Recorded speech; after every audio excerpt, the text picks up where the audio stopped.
Video like जरूर कर लीजिए और ऐसे वीडियो लगातार फ्री में पाने के लिए चैनल को तुरंत सब्सक्राइब कर लीजिए और बेल आइकन को जरूर टैप कर लीजिए ताकि आगे भी सारे वीडियो आपको मिलते रहे। यूट्यूब में फॉलो करते हैं तो प्लीज ये वाला फ्री टेलीग्राम चैनल जरूर ज्वाइन कर लीजिएगा। सारे नोटिफिकेशन सारे अपडेट यहीं पे आते हैं, ध्यान रखिए। नमस्कार दोस्तों, मॉडर्न हिस्ट्री का जो एनसीईआरटी है बिपिन चंद्र, उसकी पूरी समरी हम लोग लेके आ गए हैं और एससीएस के भी जो समरी नोट्स हैं वो भी मिला के पूरे सिलेबस के निचोड़ का आइए देख लेते हैं मोस्ट एक्सपेक्टेड क्वेश्चंस को। सारे टॉपिक आपके रिवाइज हो जाएंगे इस टेस्ट के थ्रू, ठीक है। तो सबसे पहला प्रश्न है, इसमें आपको गलत बताना है। कह रहा 1763 में जब ईस्ट इंडिया कंपनी ने बंगाल पर कब्जा कर लिया था तो उनका इसके प्रशासनिक ढांचे में कोई बदलाव करने का इरादा नहीं था, वे केवल अपना लाभदायक व्यापार जारी रखना चाहते थे। 1765 से 1772 तक दोनों सरकारें एक साथ काम कर रही थी। भारतीय अधिकारियों को पहले की तरह काम करने की अनुमति दी गई, लेकिन वे ऐसा केवल ब्रिटिश गवर्नर और अधिकारियों की देखरेख में ही कर सकते थे। 1772 में ईस्ट इंडिया कंपनी ने दोहरी सरकार प्रणाली को समाप्त कर दिया और बंगाल का प्रशासन अपने हाथ में ले लिया और अपने अधिकारी नियुक्त किए थे। तो यहाँ पे कौन सा गलत हो जाएगा ये आपको बताना है। तो बंगाल पर कब्जा जो है ईस्ट इंडिया कंपनी ने जब करा तो 1763 नहीं, बक्सर के युद्ध के बाद की बात है, तो पूरी तरह से डोमिनेंस हो गया था इनका 1765 में, ठीक है। चलिए, इसमें भी गलत की पहचान करनी है, कौन सा गलत होगा। बंगाल के भारी संसाधन कंपनी के हाथों में आ गए थे एवं उसके मालिकों ने फौरन ही लाभांश की दर जो है वो बढ़ाकर 1767 में 10% कर दी थी तथा 1771 में उन्होंने इसे और भी बढ़ाकर 12.5% करने का प्रस्ताव रखा था। लॉर्ड क्लाइव जब 34 वर्ष की आयु में इंग्लैंड लौटा तो उसके पास इतनी संपत्ति थी कि उसे प्रति वर्ष 40,000 पाउंड की आय हो सके। 1773 का रेगुलेटिंग एक्ट कंपनी की गतिविधियों से संबंधित पहला महत्वपूर्ण संसदीय कानून था। तो यहाँ पे कौन सा जो है गलत हो जाएगा। तो आप यहाँ पे देखेंगे कोई गलत नहीं है, तीनों स्टेटमेंट बिल्कुल ठीक हो जाएंगे। आगे बढ़ते हैं क्वेश्चन नंबर 3 की तरफ। इसमें सही की पहचान करनी है, कौन सा सही होगा। 1767 में संसद ने एक कानून बनाकर कंपनी के लिए ब्रिटिश खजाने में प्रतिवर्ष 4 लाख पाउंड देना अनिवार्य बना दिया था। 18वीं सदी के उत्तरार्ध में ब्रिटेन की राजनीति जो है अत्यंत ही भ्रष्ट हो चुकी थी। ईस्ट इंडिया कंपनी और उसके अधिकारियों ने अपने एजेंटों के लिए पैसे के बल पर हाउस ऑफ कॉमन्स की सदस्यता भी प्राप्त कर ली थी। शास्त्रीय अर्थशास्त्र के जो संस्थापक हैं एडम स्मिथ, इन्होंने भी अपनी प्रसिद्ध पुस्तक वेल्थ ऑफ नेशंस में सीमित सदस्यता वाली कंपनी की निंदा की थी भाई। तो यहाँ पे कौन सा सही होगा। तीनों स्टेटमेंट यहाँ ठीक हो जाएंगे आपके, ठीक है। चलिए क्वेश्चन नंबर 4 पे आते हैं। यहाँ पे आपको गलत बताना है, थोड़ा वीडियो को पॉज करके चाहे तो स्टेटमेंट आप भी एक बार पढ़ लीजिए, तर्क करिए, सोचिए अगर आपने पढ़ा है तो, ठीक है।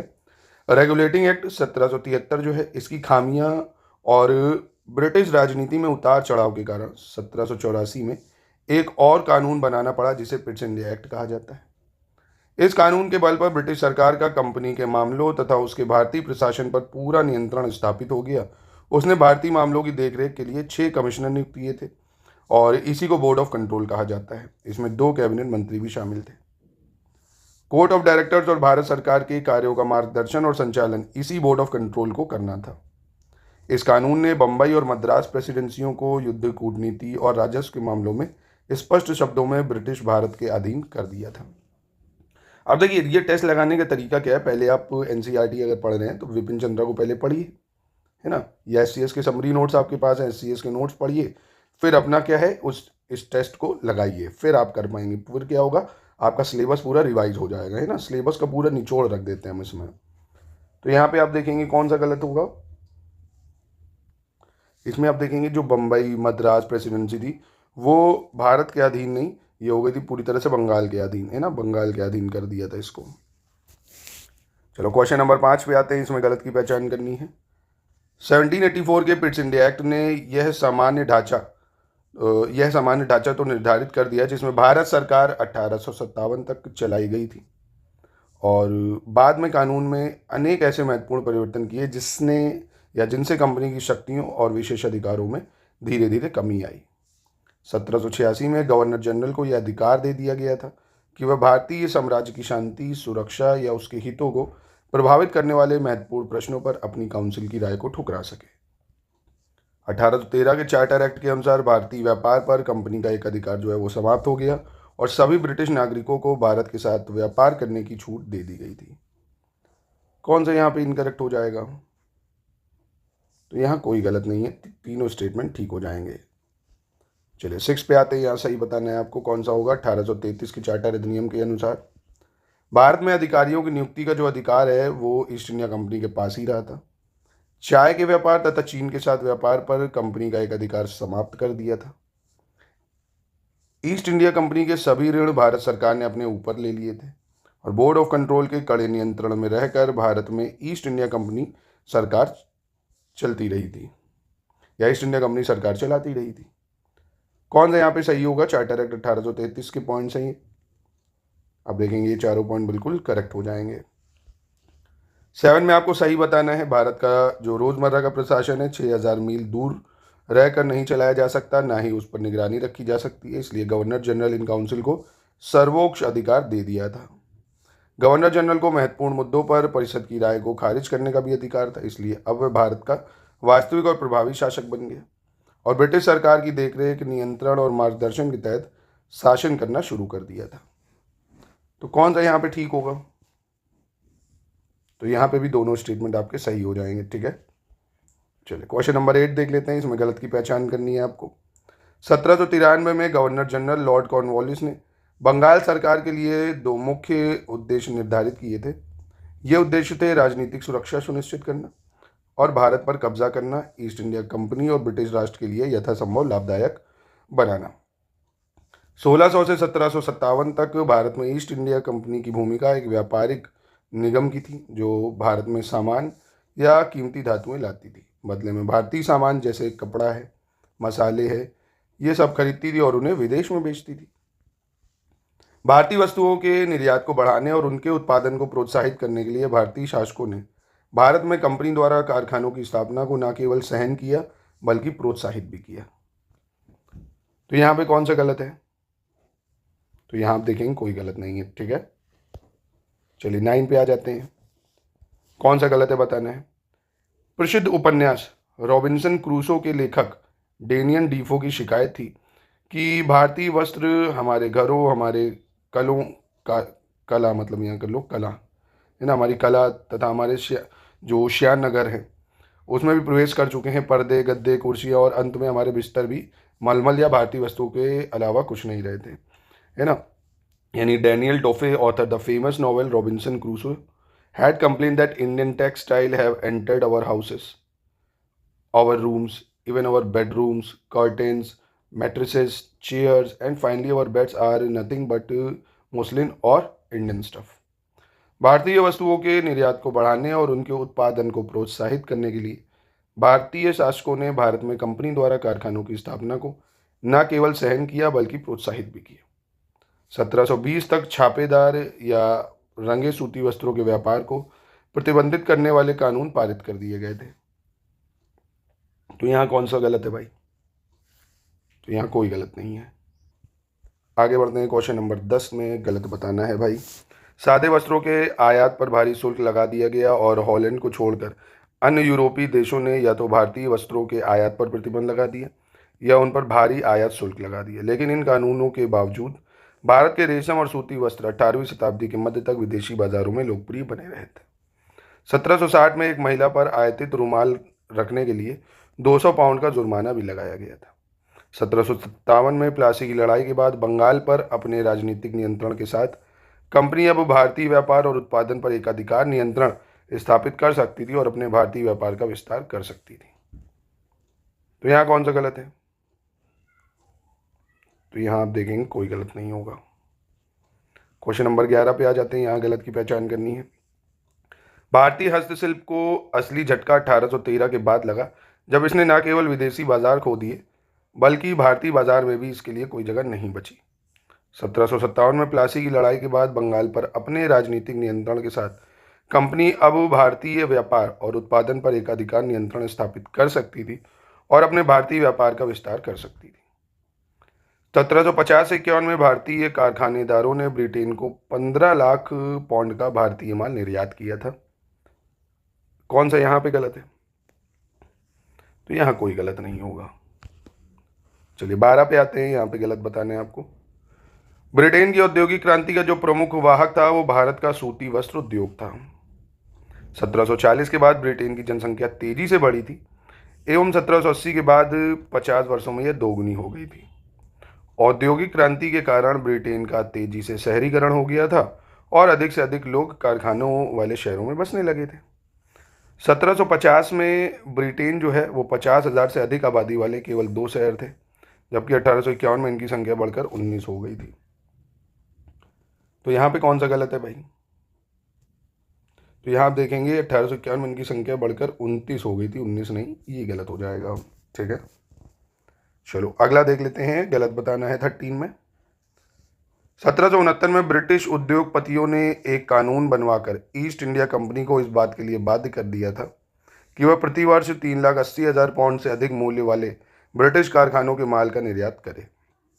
1793 में ब्रिटिश उद्योगपतियों ने ईस्ट इंडिया कंपनी को मजबूर किया कि वह अपने जहाज़ों में उन्हें प्रतिवर्ष 3,000 टन माल ढोने की छूट दे। पूर्वी देशों खासकर इस भारत को 1794 में 196 पाउंड के ब्रिटिश सूती कपड़ों का निर्यात हुआ था, मगर 1813 तक यह निर्यात आप देखेंगे 1,10,000 पाउंड का हो गया, जो कि 700 गुना बढ़ गया था। तो यहाँ कौन सा गलत है? कोई गलत नहीं होगा यहाँ। चलिए 14 पे आ जाते हैं। यहाँ पे भी आपको बताना होगा कौन सा सही है। निम्नलिखित में से किसने अपनी प्रसिद्ध पुस्तक the economic history of India में बताया था कि 1812 की संसदीय चयन समिति का उद्देश्य यह पता लगाना था कि उन्हें यानी भारतीय कारखानेदारों को ब्रिटिश कारखानेदारों द्वारा कैसे प्रतिस्थापित किया जा सकता है और भारतीय उद्योगों की कीमत पर ब्रिटिश उद्योगों को कैसे प्रोत्साहित किया जा सकता है। तो क्या सही होगा इसका? तो ये थे आरसी दत्त। क्या हो जाएगा? आरसी दत्त। अब इसमें भी गलत बताने हैं। 1793 तथा 1813 के बीच ब्रिटिश कारखानेदार ने ईस्ट इंडिया कंपनी तथा उसके व्यापारिक विशेषाधिकारों के खिलाफ एक एकाधिकार शक्तिशाली अभियान चलाया था और अंततः 1813 में भारतीय व्यापार समाप्त करने में वे सफल रहे थे। ब्रिटिश सूती कपड़ों का निर्यात 1813 में 1,10,000 पाउंड था, जो कि 1856 में बढ़कर 63 लाख पाउंड तक हो गया।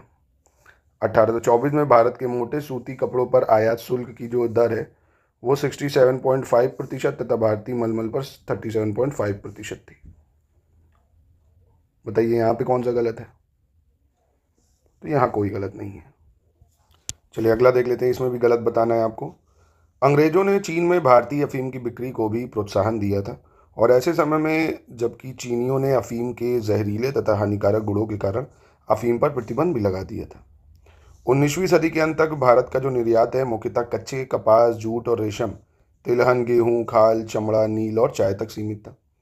1813 के बाद ईस्ट इंडिया कंपनी की जो व्यापारिक नीति है इसका निर्धारण ब्रिटिश उद्योगों की आवश्यकताओं के अनुसार होने लगा था और इसका मुख्य उद्देश्य भारत को ब्रिटेन के कारखानों के माल का उपभोक्ता तथा कच्चे मालों का निर्यातक बनाना था। तो यहाँ कौन सा गलत है? यहाँ कोई गलत नहीं होगा। चलो 17 देख लेते हैं। इसमें गलत की पहचान करनी है। बंगाल से संपत्ति का जो दोहन है जिसे अंग्रेजों ने शुरू किया था 1757 में आरंभ हुआ था और 1769 में ईस्ट इंडिया कंपनी ने बंगाल की दीवानी प्राप्त कर ली थी और इस तरह राजस्व पर उसका नियंत्रण स्थापित हो गया था।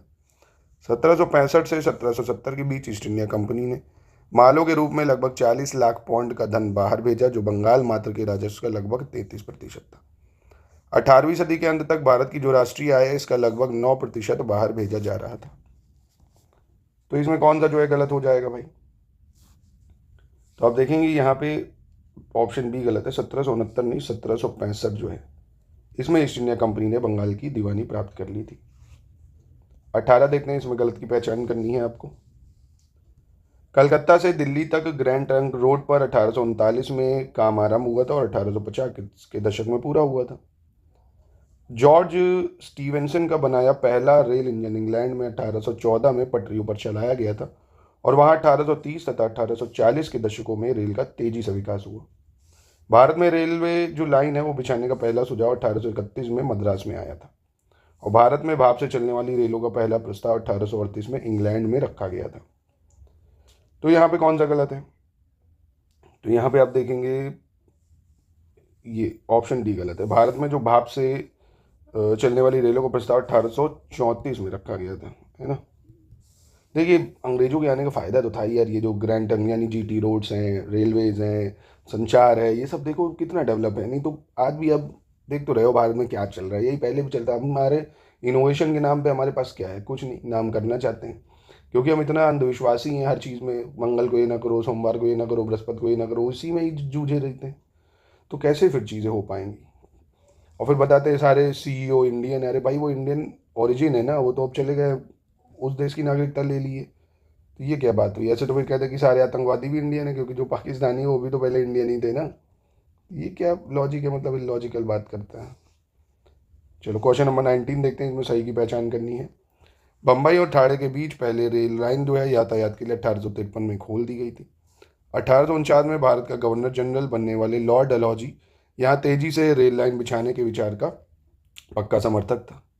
1853 में लिखे एक प्रसिद्ध नोट में उसने रेलों के विकास का एक व्यापक कार्यक्रम सामने रखा था। 1869 में भारत सरकार ने सरकारी उद्यम के रूप में नई रेल लाइन बिछाने का फैसला किया था। तो कौन सा सही होगा यहाँ? चारों सही हो जाएंगे। और दोस्तों, ये हमारी यूपीपी से 2026 की कंप्लीट फाउंडेशन कोर्स चल रहा है। पूरी तैयारी आप कर सकते हैं यूपीपी 2024 प्री और मेंस की। पूरा selection material, recorded classes, test series, quiz, doubt clearance, answer writing, checking, feedback, proper guidance, पूरी तैयारी आप कर सकते हैं। ग्रुप चल रहे हैं हमारे, नंबर पे कॉन्टैक्ट करके। चलो अब इसमें सही बताना है, कौन सा सही होगा। 1853 में कलकत्ता और आगरा के बीच पहली तार लाइन का आरंभ किया गया था। लॉर्ड डलहौजी ने डाक टिकटों को भी आरंभ किया था। ईस्ट इंडिया कंपनी के द्वारा 1813 तक प्रशासन और न्याय प्रणाली में जितने भी महत्वपूर्ण परिवर्तन किए गए थे, उनका लक्ष्य मालगुजारी का संग्रह बढ़ाना ही था। 1773 में ईस्ट इंडिया कंपनी ने अप्रत्यक्ष रूप से स्थायी बंदोबस्त नामक संग्रह प्रणाली का निर्णय लिया था। तो बताइए यहाँ कौन सा सही है? तो यहाँ आप देखेंगे चारों ठीक हो जाएंगे। ठीक है, चलिए अगला देख लेते हैं। इसमें भी आपको सही की पहचान करनी होगी। वॉरेन हेस्टिंग ने मालगुजारी की वसूली के अधिकार को नीलामी पर लगाकर सबसे बड़ी बोली लगाने वाले को दे दिया था, पर यह प्रयोग सफल नहीं हुआ था। लॉर्ड कॉर्नवालिस ने 1793 में बंगाल और बिहार में इस्तेमारी बंदोबस्त की प्रथा आरंभ की थी। बंगाल और बिहार में जमींदारों को किसानों से जो भी लगान मिलता, उनका 10/11 भाग उन्हें राज्य को दे देना पड़ता था और वे केवल 1/11 भाग अपने पास रख सकते थे। तो यहाँ कौन सा सही है? तो आप देखेंगे यहाँ तीनों सही हो जाएंगे। 22 परमानेंट सेटलमेंट यानी स्थायी बंदोबस्त की योजना तैयार किसने की थी कह रहे हैं, और गणना की थी कि यदि बंगाल का कुल उत्पादन 100 माना जाए तो उसमें 45% पर सरकार का दावा होता था और जमींदारों और उनके बिचौलियों को 15% मिलता था और वास्तविक कृषक के पास केवल 40% ही रहता था। तो यहाँ क्या सही होगा? मतलब कौन सा इसमें से हो जाएगा सही? तो इसमें क्या होगा भाई? स्थायी बंदोबस्त की योजना किसने तैयार की थी? लॉर्ड कॉर्नवालिस ने। परमानेंट सेटलमेंट सिस्टम कौन लाया था? Lord Cornwallis. ठीक है, चलिए अगला कह रहा है रैयतवारी बंदोबस्त के बारे में प्रश्न है, कौन सा यहाँ सही होगा। मद्रास के अधिकारियों ने रैयतवारी बंदोबस्त का प्रस्ताव रखा था।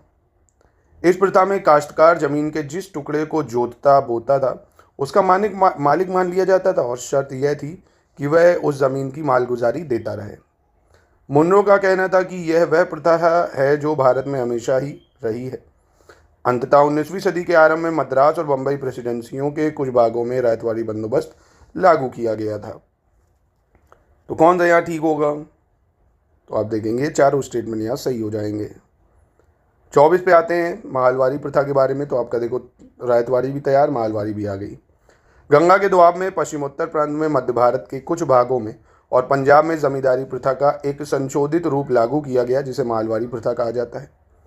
इस व्यवस्था में मालगुजारी का बंदोबस्त अलग अलग गांवों या जागीरों के आधार पर उन जमींदारों या उन परिवारों के मुखिया के साथ किया गया जो सामूहिक रूप से उस गांव या महल का भूस्वामी होने का दावा करते थे। पंजाब में ग्राम प्रथा के नाम से जानी जाने वाली एक संशोधित माहलवारी प्रथा लागू की गई थी। तो कौन सा यहाँ ठीक होगा? तो ये तीनों ठीक हो जाएंगे। चलिए 25 में सही की पहचान करनी है। यहाँ पे भारत में ब्रिटिश प्रशासन 3 खंभों नागरिक सेवा, सेना और पुलिस सेवा जो है उस पर टिका हुआ था। नागरिक सेवा का जन्मदाता लॉर्ड कॉर्नवालिस था। लॉर्ड कॉर्नवालिस 1786 में भारत का गवर्नर जनरल बनकर आया था भाई। तो यहाँ कौन सा आपका सही हो जाएगा? तो यहाँ आप देखेंगे तीनों स्टेटमेंट करेक्ट है। चलो क्वेश्चन नंबर 26, इसमें आपको गलत बताना है। लॉर्ड कॉर्नवालिस ने यह शर्त रखी थी कि सिविल सेवा में पदोन्नति वरिष्ठता के आधार पर होगी ताकि इसके सदस्य बाहरी प्रभावों से मुक्त रहें। लॉर्ड कॉर्नवालिस ने जिले के कलेक्टर का वेतन 1500 रुपये जो है प्रतिमाह निर्धारित किया था। इसके अतिरिक्त उसे अपने जिले की कुल वसूल की गई राजस्व रकम का 1% भी कलेक्टर को दिया जाना तय कर दिया था। लॉर्ड वॉल्जेली ने 1800 में नागरिक सेवा में आने वाले युवा लोगों के प्रशिक्षण के लिए कलकत्ता में फोर्ट विलियम कॉलेज खोला था। तो अब यहाँ कौन सा सही है, मतलब गलत कह रहे हैं? तो गलत कोई नहीं है, तीनों स्टेटमेंट ठीक है। 27 में सही की पहचान करनी है। लॉर्ड वेल्जली ने 1806 में कलकत्ता के कॉलेज की जगह इंग्लैंड में हैलीवेरी के अपने ईस्ट इंडिया कॉलेज में प्रशिक्षण का काम आरंभ करवाया था। 1853 तक सिविल सेवा में सभी नियुक्तियां जो है ईस्ट इंडिया कंपनी के निदेशकों द्वारा की जाती थी। 1793 में यह व्यवस्था की गई थी कि केंद्रीय प्रशासन के सभी उच्च पदों पर जहां वेतन 500 पाउंड प्रति वर्ष से अधिक हो, केवल अंग्रेजों को ही नियुक्त किया जा सकता था। कौन सा सही है फिर यहाँ पे? तो यहाँ तीनों सही हो जाएंगे, ठीक है। चलिए 28 पे आते हैं, यहाँ भी सही की पहचान करनी है। लॉर्ड वेल्जली ने भारतीय जनता की निंदा करते हुए कहा कि वह मनुष्यों की अत्यंत पतित और निकृष्ट नस्ल है, जिसमें नैतिक जिम्मेदारी की भावना नाममात्र रह गई है और जो अपने दुर्गुणों के कारण विपन्नता में धंसी हुई है। कॉर्नवालिस का विश्वास था कि हिंदुस्तान का हर निवासी भ्रष्ट है। भारतीय नागरिक सेवा को बहुधा इस्पात का चौखटा कहा गया है, जिसने भारत में ब्रिटिश शासन का पोषण किया और लंबी अवधि तक बनाए रखा था। तो कौन सा सही है यहाँ? यहाँ तीनों सही हो जाएंगे, ठीक है। चलिए 29 में सही की पहचान करनी है। ईस्ट इंडिया कंपनी की सेना में अधिकांश भारतीय सिपाही जो है शामिल थे, जो मुख्य रूप से अब उत्तर प्रदेश के बिहार के क्षेत्रों से भर्ती किए गए थे। 1856 में सेना में केवल 3 ऐसे भारतीय थे जिनको 300 रुपये प्रतिमाह वेतन मिलता था और सबसे ऊंचा भारतीय अफसर एक सूबेदार था। पुलिस ब्रिटिश शासन का तीसरा स्तंभ थी, उसका सृजन करने वाला लॉर्ड कॉर्नवालिस था। कौन सा यहाँ पे ठीक है? तो ये तीनों ठीक हो जाएंगे। चलिए क्वेश्चन नंबर 30 में सही की पहचान करनी है, कौन सा सही होगा। कॉर्नवालिस ने थानों की व्यवस्था स्थापित की थी और हर थाने का जो प्रधान है दरोगा था, जो भारतीय होता था। बाद में पुलिस के जिला सुपरिटेंडेंट का पद बनाया गया था और सुपरिटेंडेंट जिले में पुलिस संगठन का प्रधान हो गया था। संसद की एक समिति ने 1813 की अपनी एक रिपोर्ट में बताया था कि पुलिस ने शांति प्रिय निवासी को उसी तरह लूटा मारा जैसे डकैत करते थे, जबकि डकैतों को दबाने के लिए उसका आयोजन किया गया था। यहाँ कौन सा सही है? तो ये तीनों ठीक है यहाँ पे। चलिए 31 पे आ जाते हैं, इसमें भी आपको बताना होगा कौन सा यहाँ सही होगा। फौजदारी मुकदमों का निपटारा करने के लिए कॉर्नवालिस ने बंगाल प्रेसिडेंसी को 4 डिवीजनों में बांटा था। विलियम बेंटिंग ने 1831 में अपील कर प्रांतीय अदालतों तथा क्षेत्रीय न्यायालयों को खत्म कर दिया था। सदर दीवानी अदालत और सदर निजामत अदालत की जगह 1865 में कलकत्ता, मद्रास और बम्बई में उच्च न्यायालय की स्थापना की गई थी। तो कौन सा यहाँ सही है? तो यहाँ सिर्फ पहला दूसरा सही है, तीसरा गलत हो जाएगा। पर यहाँ तीसरा भी ठीक ही है, क्योंकि कलकत्ता, मद्रास, बम्बई में करी गई थी। ऑप्शन सी कर लो, है ना, तीनों ही सही है, तीनों सही हो जाएंगे। आगे बढ़ते हैं क्वेश्चन नंबर 32 में। अब गलत बताना है आपको, कौन सा गलत है। 1833 के चार्टर एक्ट के कानून बनाने के सारे अख्तियार काउंसिल की सहमति से गवर्नर जनरल को दिए गए थे। यानी the charter act of 1833 had given all the powers of law making to the governor general with the consent of council. British सरकार के लिए 1833 में लॉर्ड मैकॉले के नेतृत्व में भारतीय कानूनों को संहिताबद्ध एक विधि आयोग परिश्रम के फलस्वरूप नियुक्त किया गया था। अंग्रेजों ने कानून के शासन या विधि शासन की जो आधुनिक अवधारणा है उसको लागू किया था। British had introduce the modern concept of rule of law. ठीक है, तो यहाँ कौन सा सही होगा भाई? मतलब गलत पूछ रहा है, तो यहाँ गलत कोई नहीं है। क्वेश्चन नंबर 33 में आते हैं, यहाँ पे भी गलत की पहचान करनी है आपको। 1813 तक अंग्रेजों ने देश के धार्मिक, सामाजिक और सांस्कृतिक जीवन में गैर हस्तक्षेप की नीति अपनाई थी, मगर 1813 के बाद उन्होंने भारतीय समाज और संस्कृति के रूपांतरण के लिए सक्रिय कदम उठाए थे। 1789 की महान फ्रांसीसी क्रांति ने अपने स्वतंत्रता, समता और बंधुत्व के संदेश द्वारा शक्तिशाली जनचांत्रिक भावनाएं उत्पन्न की और आधुनिक राष्ट्रीयता की शक्ति को फैलाया है। रेडिकल्स ने भारत को विज्ञान और मानवतावाद की आधुनिक प्रगतिशील दुनिया का हिस्सा बनाने की मांग की थी। तो यहाँ कौन सा गलत है? तो यहाँ कोई गलत नहीं होगा। चलिए क्वेश्चन नंबर 34 पे आ जाते हैं, गलत बताना है। धर्म प्रचारकों को विवेकशील रेडिकल्स का बहुधा अनचाहे सहायक होना पड़ता था। रेडिकल्स का वैज्ञानिक दृष्टिकोण न केवल हिंदू या मुस्लिम पौराणिक गाथाओं की बल्कि ईसाई पौराणिक गाथाओं की जो है जड़ें खोदता था। एच डाडवेल ने बताया है कि अपने ही देवताओं की जो है मान्यता पर शंका प्रकट करने की शिक्षा प्राप्त कर उन्होंने बाइबल की प्रामाणिकता और उसके वृत्तांत की सच्चाई पर भी संदेह व्यक्त किया है। रेडिकल्स को सुरेंद्र नाथ बनर्जी और उसी तरह के अन्य भारतीयों ने अपना पूर्ण समर्थन दिया था। तो यहाँ कौन सा इनकरेक्ट है? तो आप देखेंगे यहाँ पे गलत हो जाएगा। Radicals were fully supported by not Surendra Nath Banerjee, Raja Ram Mohan Roy, है ना, राजा राम मोहन राय। ठीक है, चलिए अगला क्वेश्चन नंबर 35। इसमें सही की पहचान करनी है आपको। 1829 में सती प्रथा को विलियम बेंटिक ने गैर कानूनी घोषित किया था। सती प्रथा नामक कुप्रथा के कारण 1815 और 1818 के बीच केवल बंगाल में ही 800 महिलाओं ने अपनी जान गंवाई थी। शिशु हत्या को रोकने का संबंध में कानून 1795 और 1802 में बनाए गए थे, मगर उन्हें सख्ती से लॉर्ड बेंटिक और लॉर्ड हार्डिंग ने ही लागू किया था। तो यहाँ कौन सा सही है? तो ये तीनों ठीक है। चलिए आगे बढ़ते हुए क्वेश्चन नंबर 36 पे पहुँचते हैं हम लोग। सही बताना है यहाँ पे कौन सा सही है। लॉर्ड हार्डिंग ने गोंड नामक आदिम जनजाति में प्रचलित नर बलि की जो प्रथा है उसको समाप्त करने के लिए कानून बनाया था। भारत सरकार ने 1856 में हिंदू विधवाओं के पुनर्विवाह का प्रावधान करने वाला एक कानून पारित किया था। भारत सरकार ने यह कार्रवाई पंडित ईश्वरचंद विद्यासागर और अन्य सुधारकों द्वारा इसके पक्ष में किए गए निरंतर आंदोलन के बाद की थी। तो यहाँ कौन सा सही है? तो ये तीनों ठीक है यहाँ। चलिए क्वेश्चन नंबर 37 में देखते हैं। सही की पहचान करनी है आपको यहाँ। वॉरेन हेस्टिंग ने 1781 में मुस्लिम कानून और संबद्ध विषयों के अध्ययन और पढ़ाई के लिए कलकत्ता मदरसा स्थापित किया था। जॉनथन डंकन ने 1791 में हिंदू कानून और दर्शन के अध्ययन के लिए वाराणसी में संस्कृत कॉलेज स्थापित किया था। 1813 के चार्टर एक्ट में ईस्ट इंडिया कंपनी को विद्वान भारतीयों को प्रोत्साहित करने और देश में आधुनिक विज्ञान से संबंधित ज्ञान को बढ़ावा देने के लिए 1 लाख रुपए खर्च करने का निर्देश दिया गया था। कौन सा सही है भाई यहाँ? तो ये तीनों ठीक है। 38 में गलत की पहचान करनी है, कौन सा गलत है। 1835 में लॉर्ड मैकॉले जो है गवर्नर जनरल की काउंसिल के विधि सदस्य थे एवं उसने एक प्रसिद्ध आलोक पत्र में यह तर्क दिया था कि भारतीय भाषाएं इतनी विकसित नहीं है कि इस उद्देश्य को पूरा कर सके और प्राच्य विद्या यूरोपीय विद्या से बिल्कुल निकृष्ट है। ब्रिटिश भारत में शिक्षा पर खर्च की कमी को पूरा करने के लिए अधिकारियों ने तथाकथित अधोगामी निस्यंदन सिद्धांत या नीचे की ओर छन कर जाने के सिद्धांत का सहारा लिया है भाई, जिसको डाउनवर्ड फिल्ट्रेशन थ्योरी कहते हैं। भारत सरकार ने विशेषकर बंगाल में 1835 में अपने स्कूलों और कॉलेजों में अंग्रेजी की शिक्षा का माध्यम बना दिया था। तो यहाँ पे कौन सा जो है आपका गलत है? तो कोई गलत नहीं होगा यहाँ पे। 39 में सही की पहचान करनी है आपको। भारत में शिक्षा के विकास में भारत मंत्री जो है 1854 को शिक्षा विषयक विज्ञप्ति एक और महत्वपूर्ण कदम थी, यानी the educational dispatch of 1854 by the secretary of state was another important step in the development of education in India.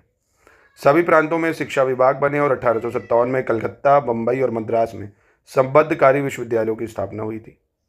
प्रसिद्ध बांग्ला उपन्यासकार बंकिम चंद्र चटर्जी ने 1858 में कलकत्ता विश्वविद्यालय के प्रथम 2 स्नातकों में से एक थे ये। तो यहाँ कौन सा सही है? तो यहाँ ये तीनों सही हो जाएंगे। ठीक है, चलिए क्वेश्चन नंबर 40 देख लेते हैं। 40 में आपको गलत की पहचान करनी है। पारंपरिक भारतीय शिक्षा प्रणाली में धीरे धीरे सरकारी समर्थन की कमी के कारण गिरावट आई और इससे भी अधिक 1844 में एक सरकारी घोषणा के कारण, जिसके अनुसार सरकारी रोजगार के लिए आवेदन करने वालों को अंग्रेजी का ज्ञान होना आवश्यक था। भारत में जन साक्षरता की जो स्थिति है 1821 की तुलना में 1911 में शायद ही अच्छी थी। 1911 में 94% और 1921 में 92% भारतीय निरक्षर थे। 1921 में भी केवल 2% भारतीय स्त्रियां लिख पढ़ सकती थी और 1919 में केवल 490 लड़कियां बंगाल प्रेसिडेंसी के हाई स्कूलों की 4 उच्च कक्षाओं में पढ़ रही थी। तो यहाँ पे गलत कौन सा है भाई? आप देखेंगे भारत में जन साक्षरता की स्थिति 1821 की तुलना में 1921 में शायद ही अच्छी थी ना, और 11 में तो भाई देखो 94 थी, फिर बाद में थोड़ी कम हुई है, तो 1921 होना चाहिए। चलिए अगला देख लेते हैं। और दोस्तों हमारे यूपी पीसीएस 2026 के लिए आप पूरी अगर तैयारी करना चाहते हैं शुरुआत से सिलेक्शन तक की, जिसमें आपको पूरा selection material, test series, current affairs, doubt clearance, CSAT की पूरी तैयारी, मेंस के पूरे नोट्स, यानी पूरी तैयारी यूपी पीसीएस की सिलेक्शन तक की आप कर सकते हैं। इसमें एनसीईआरटी के बैचेस भी आपको मिल जाएंगे, ठीक है। चलिए अगला देखते हैं। इसमें सही की पहचान करनी है आपको। 1857 तक देश में कलकत्ता, बम्बई और मद्रास में केवल 3 ही मेडिकल कॉलेज थे। उच्च तकनीकी शिक्षा प्रदान करने के लिए रुड़की में केवल एक इंजीनियरिंग कॉलेज था। इसके दरवाजे केवल यूरोपीय और यूरेशियाई लोगों के लिए खुले थे। ब्रिटिश सरकार ने 1886 में अपनी लगभग 47 करोड़ रुपयों की आय में 1 करोड़ रुपए ही शिक्षा पे खर्च किए थे। तो यहाँ पे कौन सा सही हो जाएगा? वे तीनों ठीक है यहाँ पे। चलो 42 में गलत की पहचान करनी है आपको। राजा राम मोहन राय ने कह रहा है 1819 में फारसी में अपनी प्रसिद्ध पुस्तक गिफ्ट टू मोनोथीस्ट लिखी थी, और जिसमें उन्होंने अनेक देवी देवताओं में विश्वास के विरुद्ध और एक ईश्वरवाद के पक्ष में वजनदार तर्क दिए थे। राजा राम मोहन राय ने 1814 में कलकत्ता में जो है बस गए थे राजा राम मोहन राय, और उन्होंने जल्द ही युवाओं के एक समूह को अपनी ओर आकर्षित कर लिया, जिनके सहयोग से उन्होंने आत्मीय सभा आरंभ की थी। राजा राम मोहन राय ने 1820 में प्रिसेप्ट्स ऑफ जीसस नाम की पुस्तक प्रकाशित की थी, जिसमें उन्होंने न्यू टेस्टामेंट के नैतिक और दार्शनिक संदेश की प्रशंसा करते हुए उसको उसकी चमत्कारी कहानियों से अलग करने की कोशिश की थी। कौन सा यहाँ पे गलत हो जाएगा? तो यहाँ पे कोई गलत नहीं है, तीनों ठीक हो जाएंगे। 43 में आते हैं, गलत की पहचान करनी है यहाँ पे। राजा राम मोहन राय ने 1828 में ब्रह्म सभा नाम की एक नई धार्मिक संस्था की स्थापना की, जिसको बाद में ब्रह्म समाज कहा गया था। डेविड हेयर ने 1817 में कलकत्ता में प्रसिद्ध हिंदू कॉलेज की स्थापना की, और वह 1800 में एक बड़ी साज के रूप में भारत आया था। राजा राम मोहन राय ने 1825 में एक वेदांत कॉलेज की स्थापना की थी, जिसमें भारतीय विद्या और पाश्चात्य सामाजिक विज्ञानों की पढ़ाई की सुविधाएं उपलब्ध थी। तो यहाँ पे कौन सा जो है आपका गलत हो जाएगा? तो तीनों सही है, गलत कोई नहीं है यहाँ पे। 44 में भी गलत की पहचान करनी है। कह रहे राम मोहन राय भारतीय पत्रकारिता के अग्रदूत थे। रविन्द्रनाथ ठाकुर जो है उन्होंने ठीक ही लिखा था। राम मोहन अपने समय में संपूर्ण मानव समाज में एकमात्र व्यक्ति थे जिन्होंने आधुनिक युग के महत्व को पूरी तरह समझा था। Anglo Indian Henry Vivian Derozio का जन्म 1809 में हुआ था, और उन्होंने 1826 से 1831 तक हिंदू कॉलेज में पढ़ाया था। तो यहाँ कौन सा गलत है? तो यहाँ गलत कोई नहीं होगा, ठीक है। चलिए 45 में सही की पहचान करनी है आपको। निम्नलिखित में से किसने डेरोजियो के अनुयायियों को बंगाल में आधुनिक सभ्यता के अग्रदूत, हमारी जाति के पिता कहा, जिनके सद्गुण उनके प्रति श्रद्धा पैदा करेंगे और जिनकी कमजोरियों पर कुछ विशेष ध्यान नहीं दिया जाएगा? तो ये कथन था सुरेंद्रनाथ बनर्जी का, ठीक है। 46 में गलत की पहचान करनी है। कह रहा है 1841 में रविन्द्रनाथ ठाकुर के जो पिता है देवेंद्रनाथ ठाकुर, उन्होंने ब्रह्म समाज को पुनर्जीवित किया था। देवेंद्रनाथ ठाकुर ने राम मोहन राय के विचारों के प्रचार के लिए 1839 में तत्वबोधिनी सभा की स्थापना की थी। तत्वबोधिनी सभा में राम मोहन राय और हेनरी लुइस विवियन डेरोजियो के प्रमुख अनुयायी तथा ईश्वरचंद विद्यासागर और अक्षय कुमार दत्त जैसे स्वतंत्र चिंतक शामिल हो गए थे। तत्वबोधिनी सभा और उसके मुख्य जो पत्र हैं तत्वबोधिनी पत्रिका, इन्होंने बांग्ला भाषा में भारत के सुव्यवस्थित अध्ययन को बढ़ावा दिया था। तो यहाँ कौन सा गलत हो जाएगा? तो यहाँ पहला गलत है आपका, 1841 नहीं 1843 होना चाहिए था यहाँ पे, ठीक है। चलिए अगला देखते हैं, क्वेश्चन नंबर 47। इसमें सही की पहचान करनी है आपको। पंडित ईश्वरचंद विद्यासागर ने 1851 में संस्कृत कॉलेज के प्रिंसिपल के पद पर कार्यरत हुए थे। पंडित ईश्वरचंद विद्यासागर ने संस्कृत पढ़ाने के लिए नई तकनीकी विकसित की थी। पंडित ईश्वरचंद विद्यासागर ने एक बांग्ला वर्णमाला लिखी थी जो आज तक इस्तेमाल की जाती है। पंडित ईश्वरचंद विद्यासागर ने अपनी रचनाओं द्वारा बांग्ला में आधुनिक गद्य शैली के विकास में सहायता दी थी। तो यहाँ कौन सा सही हो जाएगा? तो यहाँ भी चारों स्टेटमेंट बिल्कुल सही हो जाएंगे, ठीक है। 48 में गलत की पहचान करनी है इसमें आपको। कह रहे पंडित ईश्वरचंद विद्यासागर ने 1851 में बाल विवाह का विरोध किया था। 1855 के अंतिम दिनों में बंगाल, मद्रास, बम्बई, नागपुर और भारत के अन्य शहरों से सरकार को बड़ी संख्या में याचिकाएं दी गई, जिनमें विधवाओं के पुनर्विवाह को कानूनी बनाने के लिए एक एक्ट पास करने का अनुरोध किया गया था। देश की उच्च जातियों में पहला कानूनी हिंदू विधवा पुनर्विवाह कलकत्ता में 7 दिसंबर 1856 को, पंडित ईश्वरचंद विद्यासागर की प्रेरणा और उनकी ही देखरेख में हुआ था।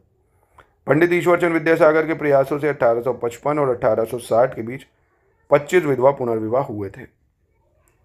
तो यहाँ कौन सा गलत है?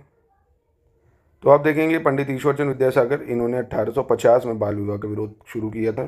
ठीक है, 50 होना चाहिए, 51 नहीं। चलो 49 में सही की पहचान करनी है भाई। बेथून स्कूल की स्थापना 1849 में कलकत्ता में हुई थी।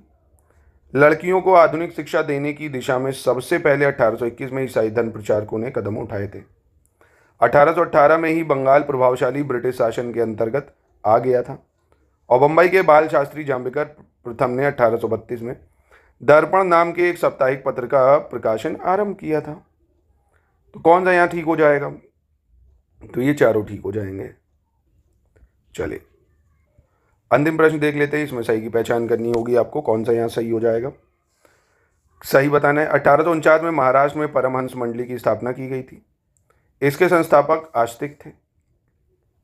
जब इसकी बैठक होती थी तब इसके सदस्य तथा कथित निम्न जातियों के हाथ का पकाया हुआ भोजन करते थे। इसके सदस्य विधवा विवाह और स्त्री शिक्षा में भी विश्वास रखते थे। इस मंडली की शाखाएं पूना, सतारा और महाराष्ट्र के अन्य नगरों में स्थापित की गई थी। तो यहाँ पे कौन सा सही हो जाएगा? ये पांचों ठीक हो जाएंगे यहाँ। ठीक है, तो यहीं पे करते हैं इसकी समाप्ति। मिलते हैं नेक्स्ट टेस्ट में। और पूरी प्लेलिस्ट बनी है एनसीईआरटी टेस्ट सीरीज, आराम से देखिए, उसको रिकॉल करिए चीज़ों को, पहले एनसीईआरटी को पढ़िए। एनसीईआरटी के भी बैचेस चल रहे हैं, तोड़ तोड़ के एनसीईआरटीज़ का हम प्रैक्टिस करा रहे हैं।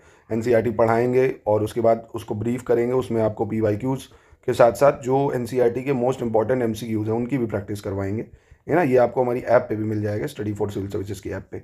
अच्छा, हमारी ऐप पे सारे पीएससीज के जो पीवाईक्यूज़ है वो आपको फ्री में मिल जाएंगे विद वीडियो एनालिसिस, चाहे एमपी पीसेज हो, यूपी पीसेज हो, छत्तीसगढ़ पीसेज हो, है ना, हरियाणा पीसेज हो, हर एग्जाम के। तो ऐप को ज़रूर इंस्टॉल कर लो।